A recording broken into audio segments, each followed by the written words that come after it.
Welcome to Verbal Pick Radio. We give you a verbal image of life, and we are everyday people. I'd like to welcome you all to the show.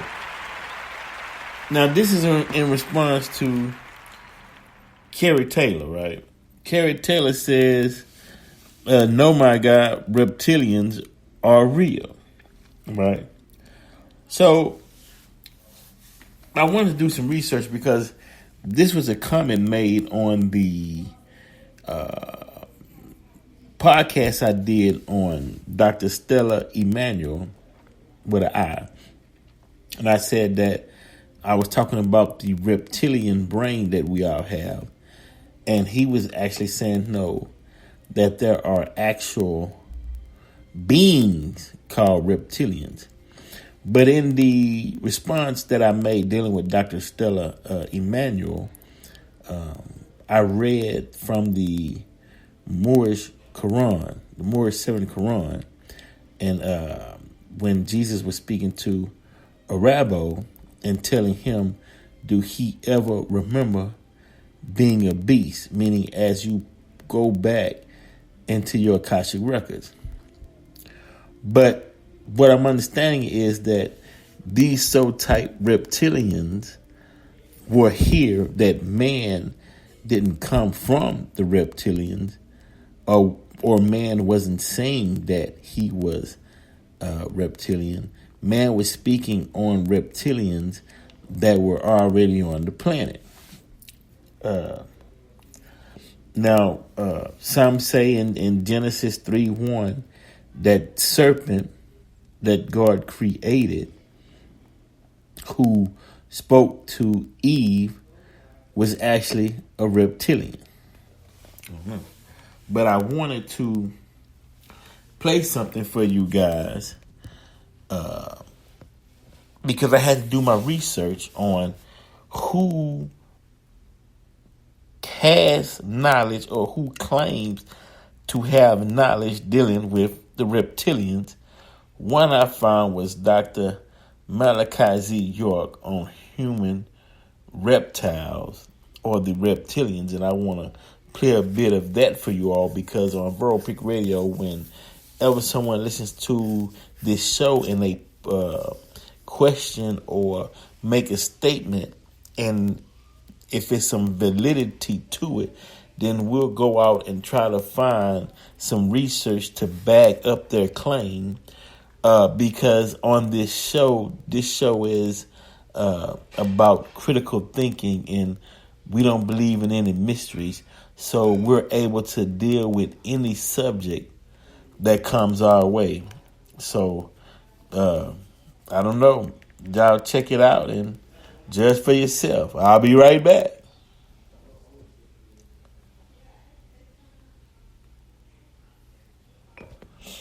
It's coming up right.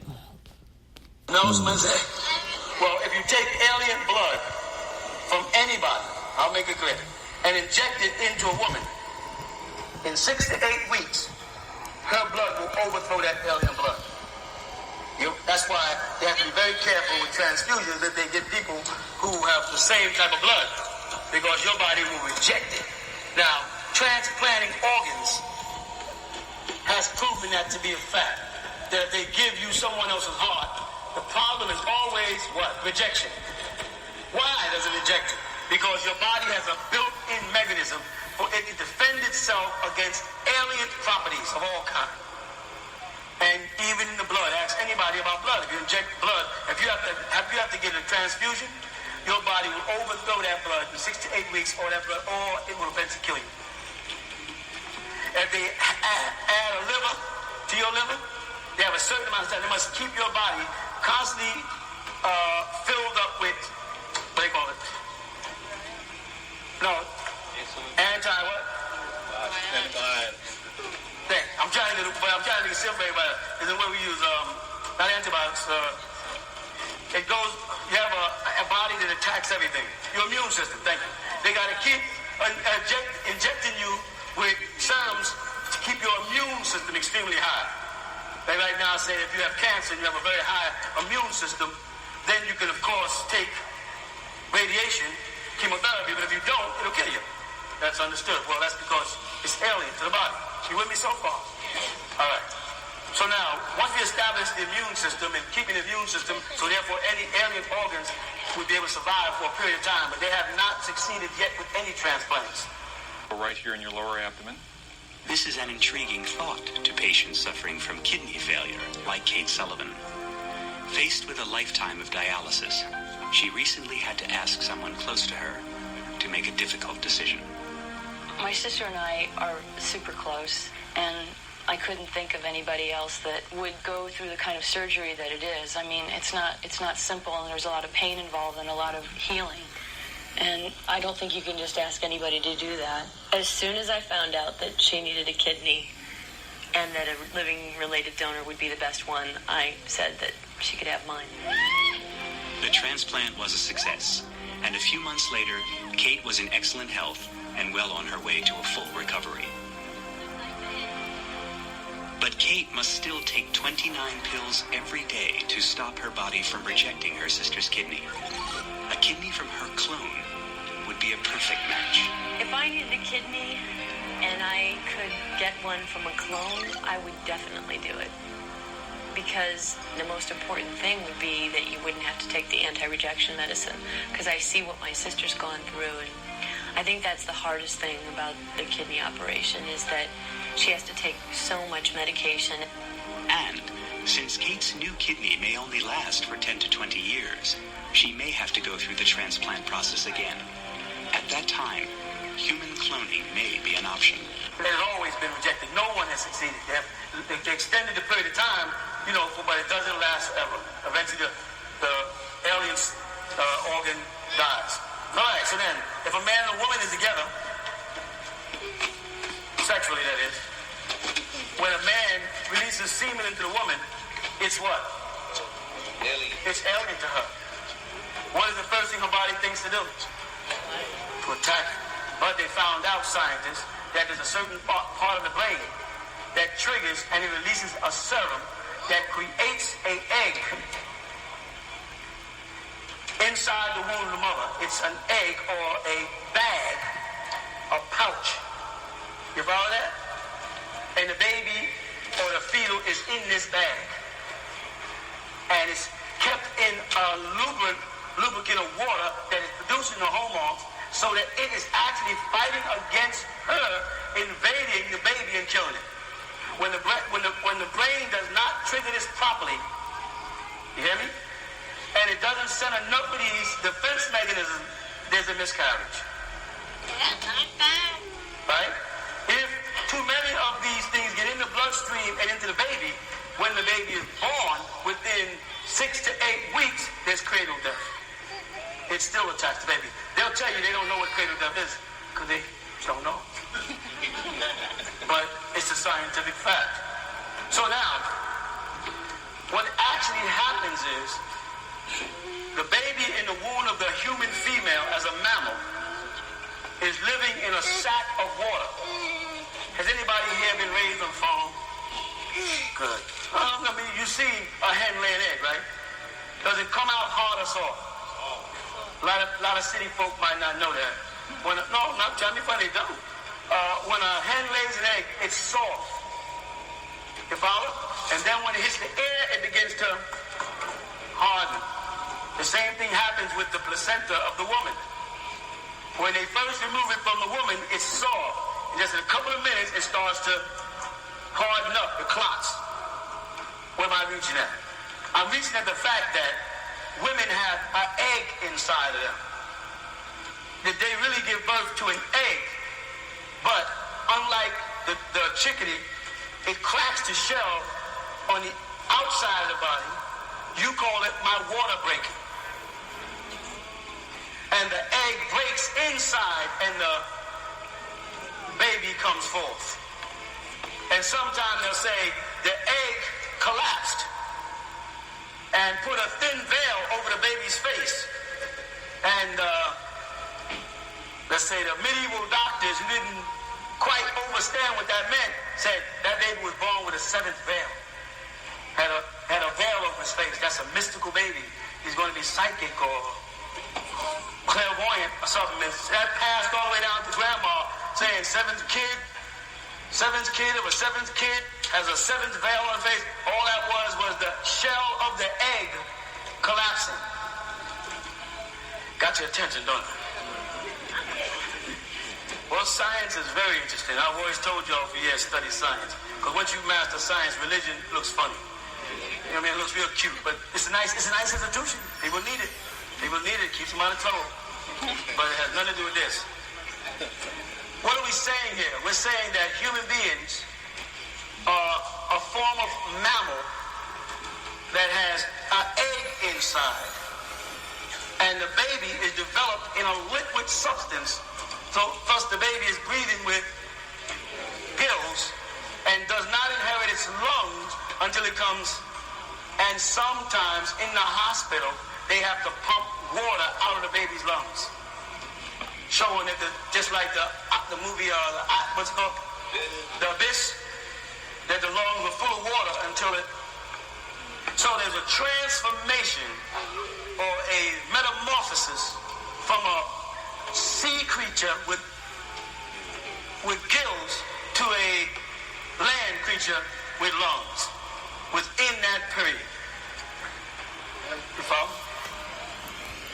The frightening part about it is that when we go back to religious doctrine, especially Western world religious doctrine and Middle Eastern religious doctrine, such as Islam and Christianity, we get this character called the devil who becomes a serpent, a snake.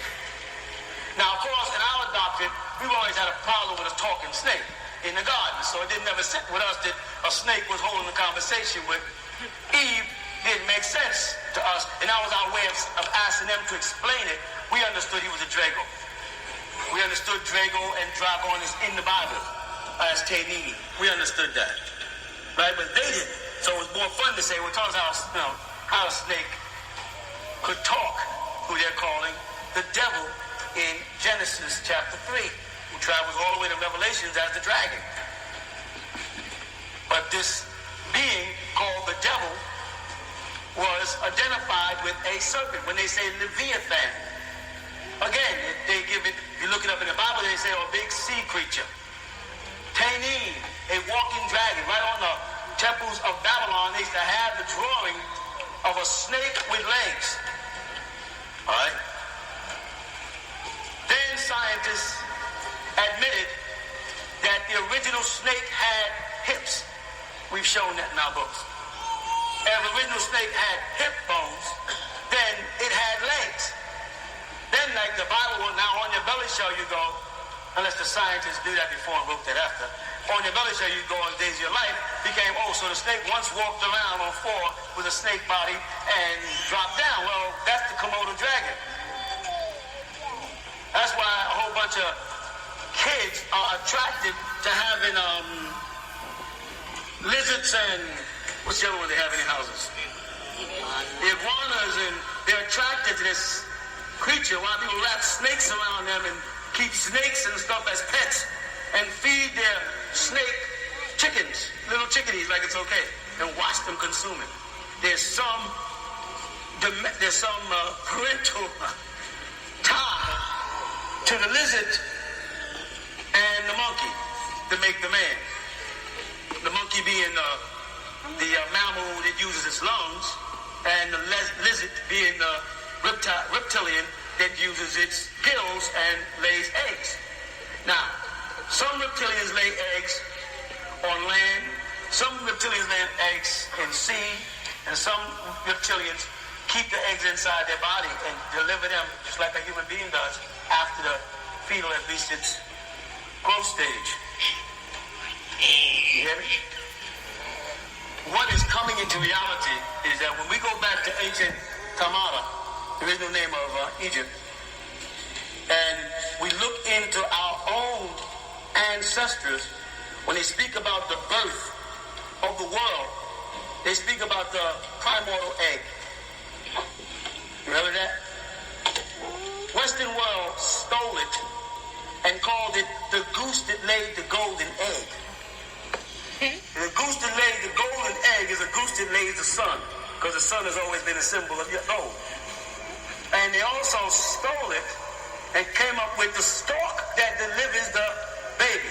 Now let's combine the two. The goose that lays the golden egg and the stork that delivers the baby says that children are coming from a bird. We have three powerful birds in ancient Tamara. The falcon, the hawk, and the buzzard.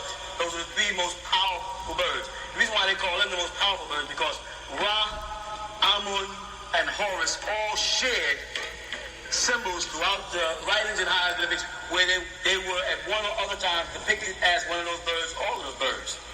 The wise bird, of course, was the owl. But what separated the owl from the other three birds is that he's the only bird with his eyes in the front of his face like a human.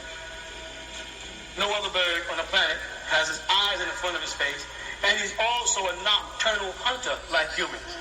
Say what? Well, see, humans see better in the dark than they do in the light. And this is why when they walk into a dark room, for the first couple of minutes they can't see, and after a few seconds, things start coming to shape and form. We really see better in the dark than we do in the light, but we've been told, cut on the light to see our way around. Because the people who govern us and create the laws don't see well in the dark. So they gotta lighten everything up. You hear me? But way back then, they said that Ra, the sun deity, came from Noon. Noon, the Muslims even stole it and put it in the Quran as an initial letter, Noon. And they said Noon represents the what? The well that Jonah was in. It's also in the Hebraic teachings too. Noon, the well that Jonah was in. You see that? Man inside of a fish, or man in fish. Now the definition given in ancient Tamara for the man in the fish, or the human reptilian, was apapi, or papa. What is that? Father. That's the Pope. He wears a fish-shaped hat and identifies with an ancient Babylonian deity called Dagon, which identifies with an ancient Malian fleet of gods that came from heaven, and the tribe is called the Dogon, and the beings that came to them were called the Namus, and they were supposed to, according to Dogon writings, hear me? Roam at night only and go into the sea during the day. So they live in the sea. Well, then we go to Sudan and we find that they say beneath the Nile there are beings that live there, Dinir. You understand? And these, they say in their traditions, these beings come out at night to teach human beings and stay in the water by day. It's like at night you instinctively say, it's nighttime, I'm going to go to bed, I must take a bath and get into water. You get up in the morning and say, well, I'm getting ready to face the world, I got to go take a, boy, my skin is dry, I must moisture it, otherwise what will happen? My scales will start to show. We call it rashiness and ashiness. But what we're really saying is, if I don't keep the outer surface of my skin moist, I will dehydrate and scale off and can scrape off dead skin like any other reptilian. Oh yeah. Certain human beings, jawbones are constructed where their front teeth and their bottom teeth don't touch. Their back two teeth connect. Oh, a lot of people, they have round, okay, she's honest, I got them. They don't touch. They have a round, their mouth is round. You ever see that? Because most other mammals and stuff chew their cud. So they constantly chew their food over and over with their back teeth, swallow it into one stomach or the other, then regurgitate it again and chew it again, like cows and stuff called chewing their cud. You see? But for some reason, certain of us human beings, if we all come in one strain, certain of us have the mouth of a fish. We have this obsession that it is romantic to make love near the water on the beach. It is natural to go into the water to bathe before we make love. You follow? We drink water all day. Otherwise we will die. Doctors say you better keep drinking in liquids. If you took a fish and put it in a container, the only way you can keep that fish alive if you don't put it back in water is to do what? Keep on keep it wet. You all hear me? Okay, now that's Malachi Z. York on Reptilians. I'm not saying one way or another. I'm actually just giving you this so you can make up your own mind up a theory on this, and we're just presenting the information forth, right? Now, I want to get to another gentleman. Now, this guy, he's from Africa. His name is Credo Mutwa, Mutwa. That's Credo Mutwa. Credo Mutwa.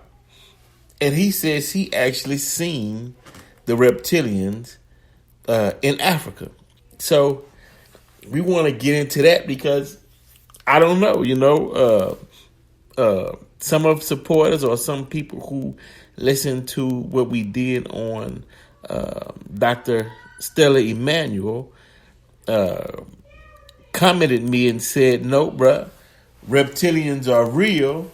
And so when I get a statement like that, I'm going to do research and see if there's any credible evidence to back up the statement, or I'll put the information out and let you guys determine, because listeners to this show have critical thinking skills and they know how to accept what's good and throw away what's bad. So here's Credo Mutwa on reptilians. The beasts of the terrible blanket. These creatures were dressed exactly like Christian monks, with hoods and long robes. In fact, I will draw you a likeness of one of them, as it is shown in a rock painting. Now, these creatures used to live in holes in the ground, or in underground caverns, or in gullies over which a roof of logs and vegetation as well as swords was placed. And it may be of interest to you, sir, that Portuguese explorers and Portuguese seamen used to see these one-legged creatures hopping about and sometimes disappearing into the ground as if by magic. And these creatures were called by the Portuguese sailors monopods. They wore a long robe that reached down to their ankles, and they appeared as they moved through the bush as if they only had one leg. Monopods were seen in Africa, and they were also seen in America before America was colonized by the white people. Among the Native Americans? Yes, sir. One of the things that amazed me is that the story of America and the story of Africa was the same. It is said that these monopoles introduced certain knowledge to our people. They actually... Hold up, let me stop right there. When he said that these American Africa, these two stories are the same, because Europeans found the African news, and Amerigos Vespucci discovered or was named after him. So he's speaking in regards to that, but let's finish. We prepared our people mentally for what was to come. For example, these monopoles, these beasts of the terrible blanket, used to wear a cross-like ornament on their chests as a charm, a cross made of either gold or silver. Doesn't it amaze you that when the Native Americans saw the cross painted on the sails of Christopher Columbus's ships, they recognized it as a sacred object? Let me tell you, sir, exactly the same happened in South Africa, where our people were made familiar with the cross long before the white man set foot in Africa. And when our people saw this cross, this time brought by missionaries, they recognized it as a sacred object. In other words, now, I don't know how to put this there, but can you put it for me?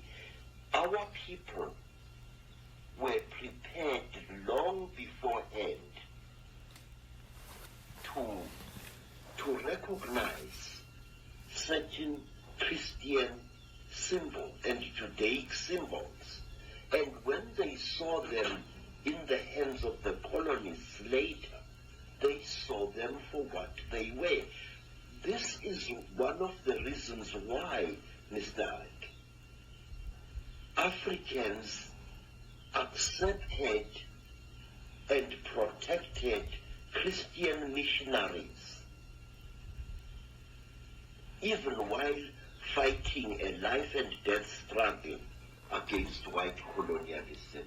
How is it that a man would accept the religion of an invader while at the same time fighting a life and death battle against the encroachments that this invader was making into his native land? This happened in America, and this happened in Africa, and the sources of this acceptance were the same. I wish I could put this in much better English than I'm using now, because I feel it is important. I think you're putting it very clearly, that it seems that this Chitahuli were going around the world preparing for the occupation from the Illuminati Center in London and Europe of these various areas like Native America and Africa. Yes, sir. It wasn't occupation. The story, you see, a great fraud is being committed in educational circles, in that the educationists in their ivory... Hold up, y'all. The white guy that was speaking, that was David Icke. He called that an occupation, but come on. There was a slaughter. It was murder. It was kidnapping. It wasn't... occupation is too light of a word. I'm sorry, but that was David Icke that used the term occupation. But let's continue.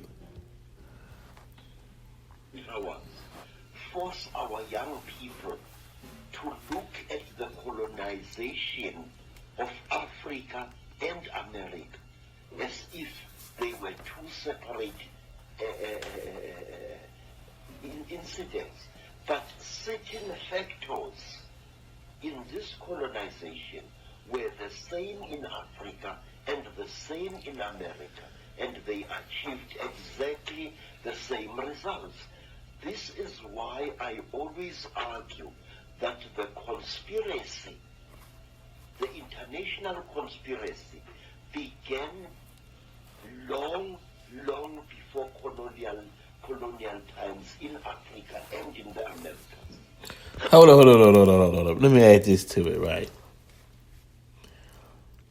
As Mr. Farrakhan pointed out in a lecture he did, I don't recall the title of the lecture, but he said if you look at the same beadwork of the natives in America and the Africans, you see the similarities.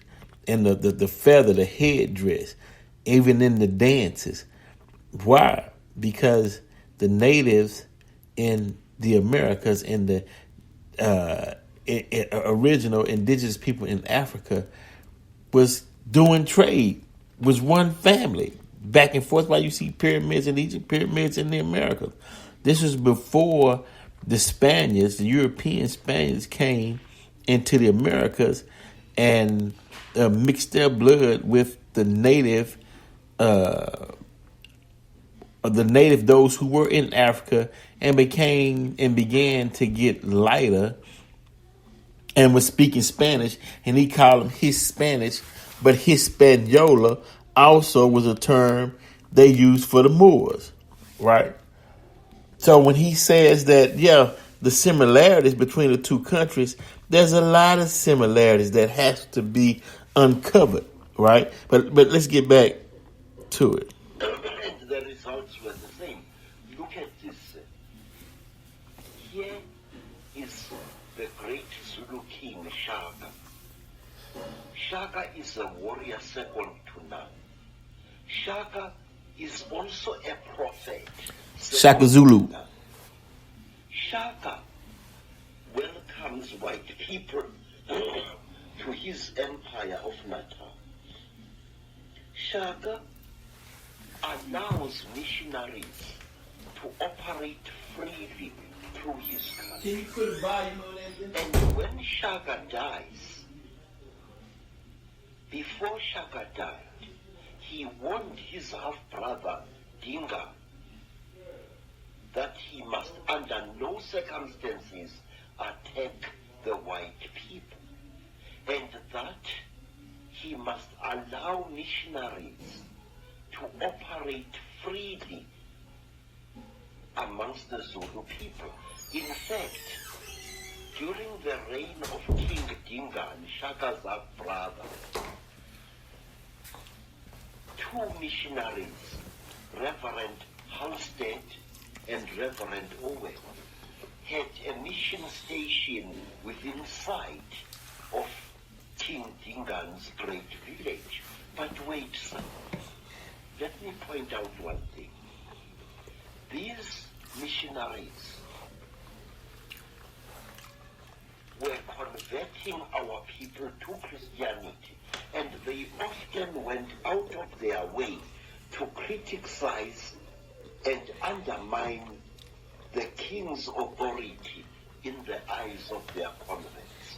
Divide and conquer. In other words, we have an amazing phenomenon here where a great king is being undermined by the very people he has allowed to preach freely in his country. Why? Not a single South African scholar has ever asked himself why. Why were our people so seemingly stupid as to allow a foreign religion into their country? Let me show you, sir, two horrendous tragedies. When the Belgians colonized the Congo, which is today the Democratic Republic of the Congo, King Leopold declared that the Congo was to be his personal property. And King Leopold and his men tortured and murdered several million black Congolese people. Yep, they were getting that. They were getting the rubber out of the trees, and they was cutting limbs off of black people. I mean, King Leopold, the Belgian. I mean, it was horrific how they treated the people in Africa to gather that rubber. It was ridiculous. I mean, you got to read the book on King Leopold's soliloquy, which I have that book. We might get into that at a later date, but let us continue. The act of genocide equal only to what the Nazis were later to do to the Jews. But under savage ill treatment, under savage torture and humiliation, the Congolese, virtual slaves in their country, still respected Christian missionaries and followed them and gained hope from them.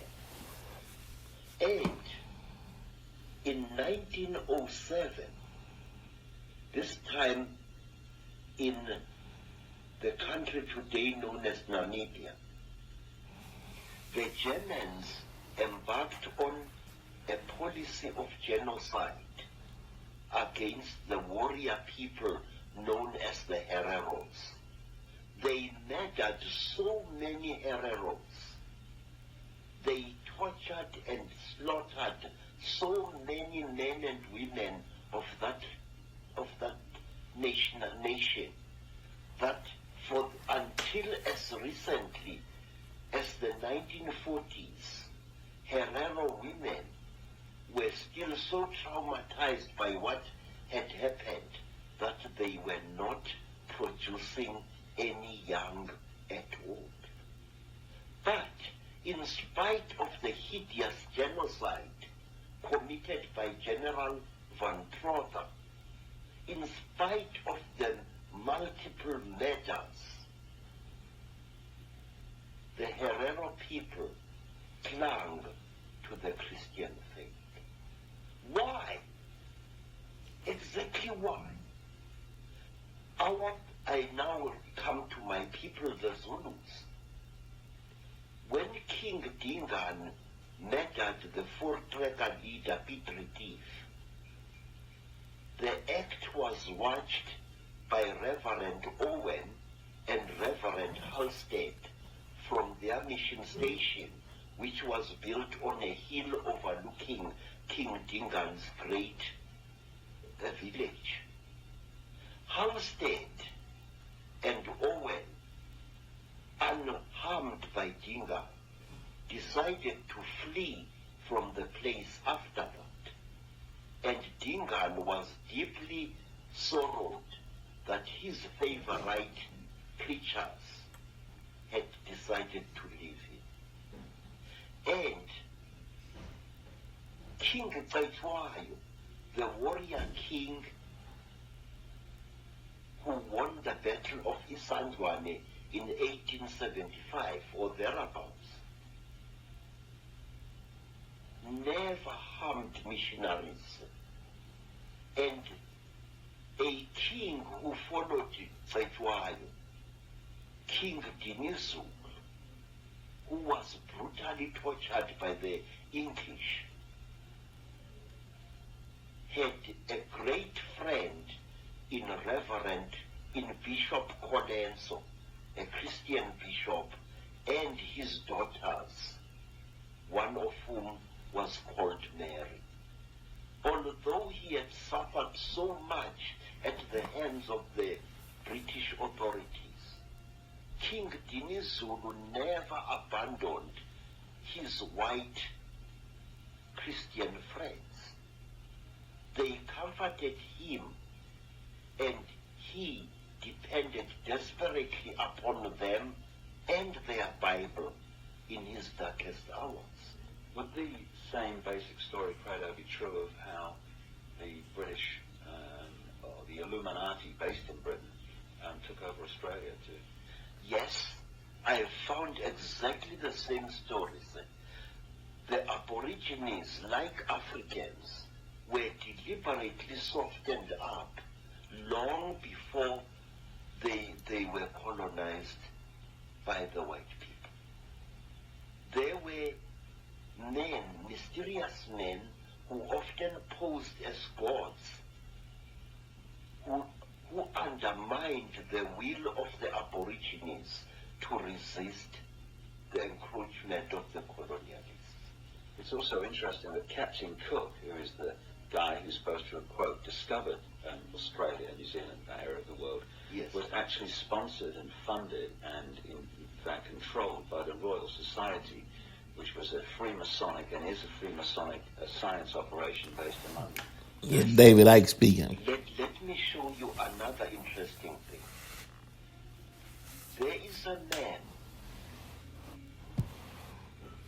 I have been investigating in a vein for over 40 years now.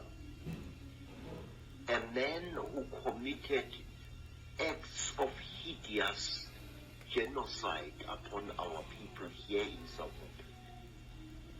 Africa. A man of whom historians are so fond that he is practically a white cow whom you may not dare to point a finger at. If you see me sitting in front of you, a man who was demonized over 30 years ago by the South African news media, it was because I asked questions about this white man, Sir George Grey. Who was Sir George Grey? What was he? Was he a Freemason? Was he an Illuminati? How is it that this Sir George Grey, who is the actual founder of the most oppressive laws that British colonialism ever settled our people with, apartheid was laid down by Sir George Grey. The carrying of identity papers was laid down by Sir George Grey in the 1850s, in the last century. And Sir George Grey dealt our kings a mortal blow. But let me first tell you, this man was sent from London to quell a Maori rebellion in New Zealand, which had defeated the efforts of military men. The Maori were unstoppable. Their rebellion was blazing like a bushfire through New Zealand. But when George Grey was sent to New Zealand, he managed to quell this rebellion with very, very little loss of life. What did George Grey do? I have never been able to find a book which tells me exactly what did George Grey do in New Zealand in order to pacify the Maoris who had beaten the efforts of the British soldiers. Because that same George Grey was brought from New Zealand to South Africa in order to quell a great rebellion by the Xhosa people. And George Grey used outright trickery. Technology. To force the Xhosa people to actually destroy themselves. George Grey deliberately and cold-bloodedly tricked the Xhosa people into slaughtering their own cattle, burning their own crops. It is one of the saddest stories of our country's blood-drenched history. And almost overnight, George Grey reduced the Xhosa people of the Eastern dying skeletal starvelings. Because after George Gray had manipulated the Xhosas with raw trickery into destroying their crops, destroying their cattle, he practically had them on the plate. Hunger, raw hunger and starvation achieved what military might had failed to achieve after many embattled decades. George Gray was a psychologist par excellence. George Gray was a trickster who knew the native races, and he knew how to exploit their beliefs to bring about their own destruction. Let me show you what Gray did. But hold up, we had one just like that, man. Just like that. Coming from the Caribbeans to Virginia. His name was Willie Lynch, a trickster, and got the black, whether they black Africans or black natives that was here in America, to turn on each other and fight each other like we're doing right now today with these gangs fighting each other. We've been tricked, like Malcolm said. We've been boozled. We've been had. We've been hoodwinked. It's time to wake up, because they did the same playbook. They ran in Africa. They run it in America. One day, when great tension was boiling up in the Cape, and when the colonialists were threatened by yet another border war between themselves and the Xhosa people, a number of Xhosa women, amongst them a Sangoma, a priestess diviner called Nongawuse, were tending crops when they heard voices calling out to them in the bush. Nongawuse, because she was a spiritual person and a healer, responded to these voices. She went together with her sister Nonteto to investigate, and they found a deep hollow in the ground, and from this hollow they heard the voices coming. And as the women knelt next to the hollow, the three amazing figures emerged from the grass. Tall men wearing long black robes made of animal skin, with very big hoods on their heads, appeared out of the hollow.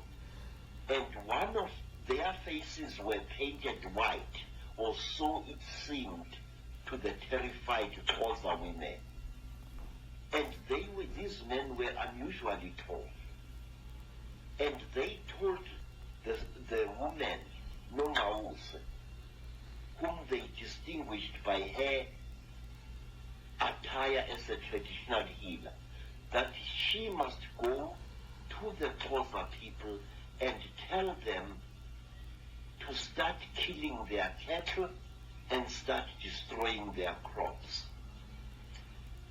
Mr. Ike, I want to show you this book, a book which was published many years ago, a book written by me, and which made me one of the most hated black men in South Africa by the white establishment.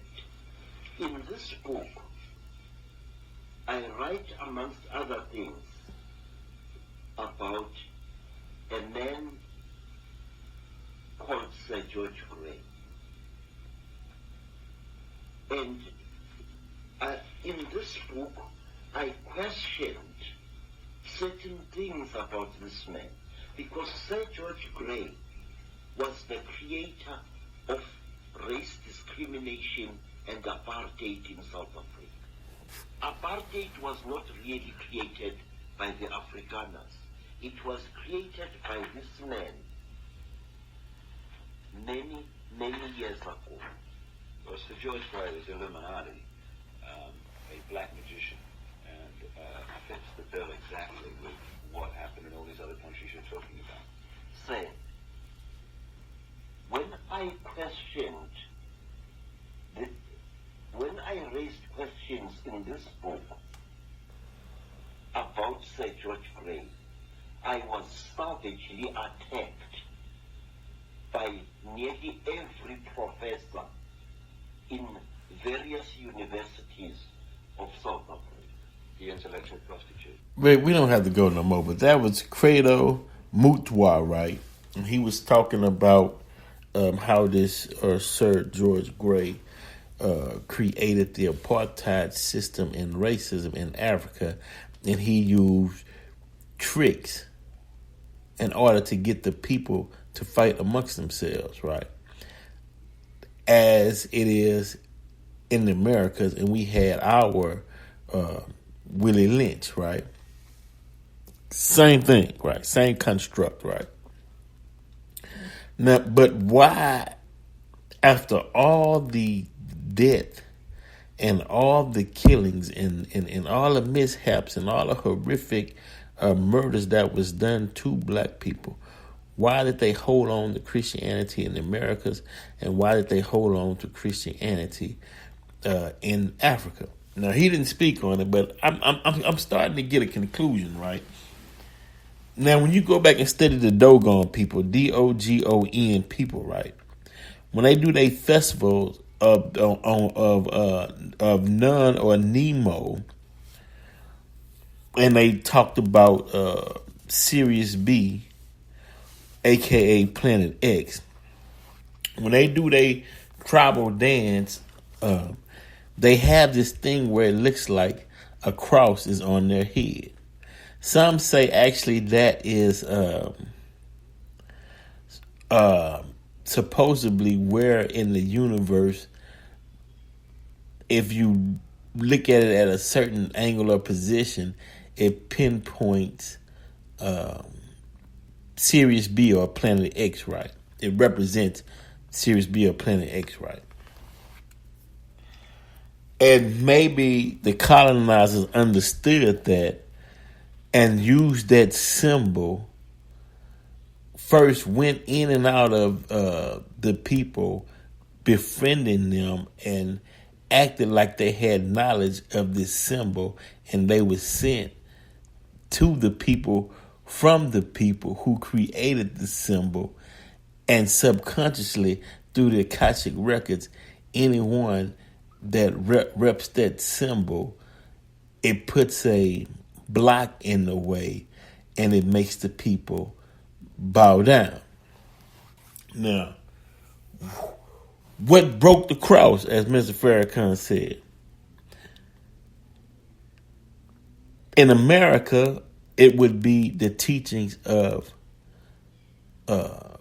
Masfurah Muhammad, by the Army Elijah Muhammad. Now, Mr. Farrakhan, when he says he came to break that spookism or that mystery guard to wake us up in order to continue on our journey.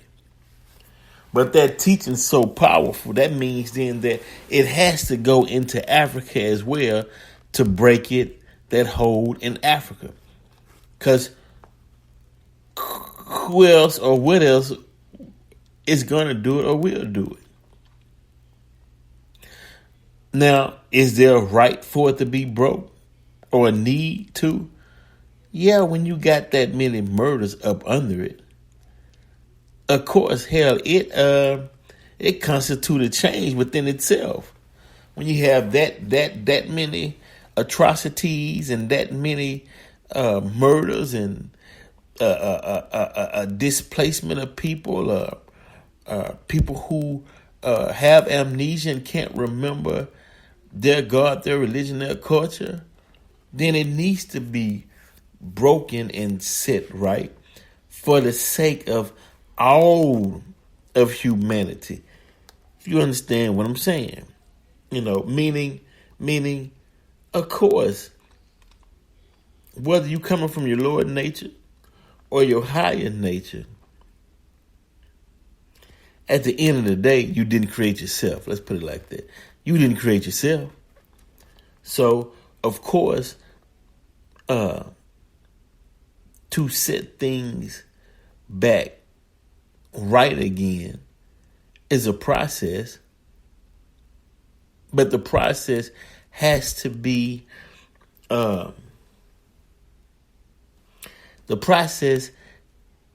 studied and explored. Right. The process has to be in order to set things right. If you understand what I'm saying. So, in conclusion, right, Brother Taylor, when he said, my good brother, or he basically was saying no, reptilians are real, it prompted me to look up these two gentlemen. Dr. Malachi Z. York was first, and he spoke up on it. And then Credo Mutwa in South Africa, he spoke on it and also detailed certain individuals who was behind it. Like I stated, but I got to give credit where credit is due, because Sister Stella Emanuel came out boldly and put it out there. And everybody was like, what? No, what? Yeah, oh man, something wrong with her. Why'd she say that? But, hey, man, I'm just putting out information right here on Verbal Peak Radio. And we out.